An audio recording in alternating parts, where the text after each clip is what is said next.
મહિલા તરીકે મહિલા માટે કયા કામો કરશો? મહિલા માટે તો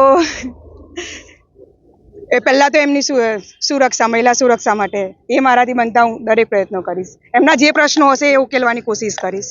ગત ટર્મમાં આપ પાર્ટી હતી જેણે ખૂબ સારું પ્રદર્શન કર્યું હતું ને 27 જેટલી સીટો પણ મેળવી હતી. તો આ વખતે પણ વિરોધ પક્ષમાં આપ આવી શકે છે. તમે એને કઈ રીતે જુઓ છો? હવે મને તો નથી લાગતું, પણ તો પણ હું એવી કોશિશ કરીશ કે ભાઈ એના કરતાં પણ અમારી લેડીઝ સીટ વધારે આવે. ચૂંટણી ચક્રવ્યૂહ અંતર્ગત આપનું સ્વાગત છે. ચૂંટણી ચક્રવ્યૂહ અંતર્ગત સુરતની ટીમ આવી પહોંચી છે વોર્ડ નંબર 22માં અને તેમના ઉમેદવાર સાથે વાત કરી. આપણી સાથે આ વિસ્તારના ઉમેદવાર હિમાંશુ રાહુલજી છે. જી હિમાંશુભાઈ, પ્રજાની વચ્ચે જઈ રહ્યા છો, કયા પ્રશ્નોને લઈને ખાસ કરીને જઈ રહ્યા છો? વિતેલા 5 વર્ષમાં કરેલા કાર્યોને લઈને જઈ રહ્યા છે. એ જ ઉત્સાહ ઉમંગથી સાથે જઈ રહ્યા છે. વિતેલા 5 વર્ષમાં જે અમે સારા કાર્ય કર્યા છે, સોસાયટીના કાર્ય હોય, જાહેર માર્ગના કાર્ય હોય કે શહેરને લગતા પ્રશ્નો હોય, એ દરેક વિષય ઉપર કામ કર્યું છે. એ કરેલા કામના મેરિટની ઉપર લોકો પાસે મત માંગવા જઈ રહ્યા છે.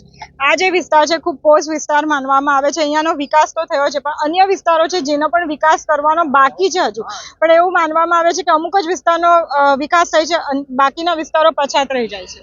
વોર્ડ નંબર 22 એ સ્માર્ટ સિટી વોર્ડની અંદર સમગ્ર ગુજરાતની અંદર પ્રથમ ક્રમાંક મેળવેલ વોર્ડ છે. એની અંદર આઝાદનગરનો સ્લમ વિસ્તાર પણ આવે છે, પેશુનો પોષ વિસ્તાર પણ આવે છે, અને સાથે અમારી અંદર 8 ગામ ગ્રામ્ય વિસ્તાર પણ આવે છે કાંઠા વિસ્તારના. એ ભીમપોર હોય, ડુમ્મસ હોય, કાદી ફળિયા હોય કે સુલતાનાબાદ હોય, એ દરેક ગામની અંદર પણ અમે નાની શેરીઓની પણ ચિંતા કરી છે. સ્લમ વિસ્તારની અંદર નાની પાયાની જરૂરિયાતોની બી ચિંતા કરી છે. અને સ્લમ વિસ્તાર છોડીને પોષ વિસ્તારની વાત કરી હતી, ત્યાં પણ જે રોડ મોટા કરવાના હોય, ગાર્ડન હોય, સુવિધા હોય, દરેક વસ્તુ પર અમે ધ્યાન આપ્યું છે. એમાં આઇકોનિક રોડ બનાવવાના હોય કે સિનિયર સિટીઝનો માટે ગાર્ડન ડેવલપ કરવાના હોય, કોઈ વિસ્તાર એવો નથી કે જેને તમે એની અંદર મહેનત નહીં કરી હોય. ભાજપે તમારી ઉપર વિશ્વાસ મૂક્યો છે અને તમને ટિકિટ આપી છે. અન્ય જૂના જોગીઓ પણ હતા, તેમની ટિકિટ કપાઈ ગઈ છે. શું કહેશો કે તમારી પર વિશ્વાસ મૂકીને કેટલા ખરા ઉતરશો? કોઈની ટિકિટ કપાઈ નથી.